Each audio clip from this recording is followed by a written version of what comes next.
Mbak, sampean eruh ta? Wingi ku Mbak Yus kondo yo.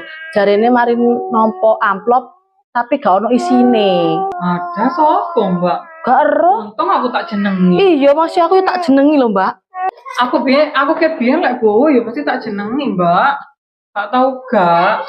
Ya iya, Mbak. Lah sejene ngono ya bener Mas yo gak njaluk balen kan wong bowo kan ya memang harusnya dijenengi ya.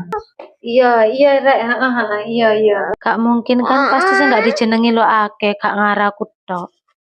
Oh iya ngono rek, pantes e kancane lek bowo kudu dijenengi. Iya, makane iku ya Mbak ya ancane bowo kudu dijenengi, Mbak.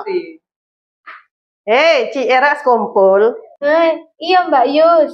Mbak ya apa wis ketemu ta? Sopo sidone sing amplope gak ono isine wingi?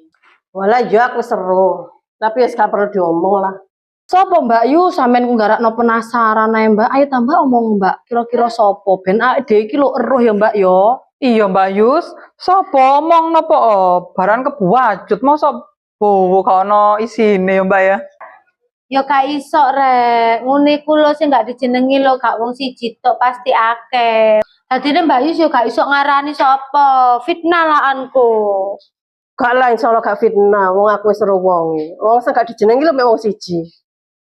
Lho Mbak Yus, berarti ya A1 iki beritane sopo Mbak? Aduh ya Allah, muga-muga gak cerita rek. Duobol kok konangan rek. Wis rek, aja dipaksa rek Mbak Yus rek. Aja seneng rasan-rasan lah rek, wis bahas liyane, topiknya digenti aja. Bahas topik buruan kosong. Lah apa sih lek gak ngene kan ya gak ngerti ya Mbak yo sapa sing enehi amplop kosongan. Wis ganti topik. Walah wis iya, wis pokoknya aku cukup tahu ae gak usah diomong.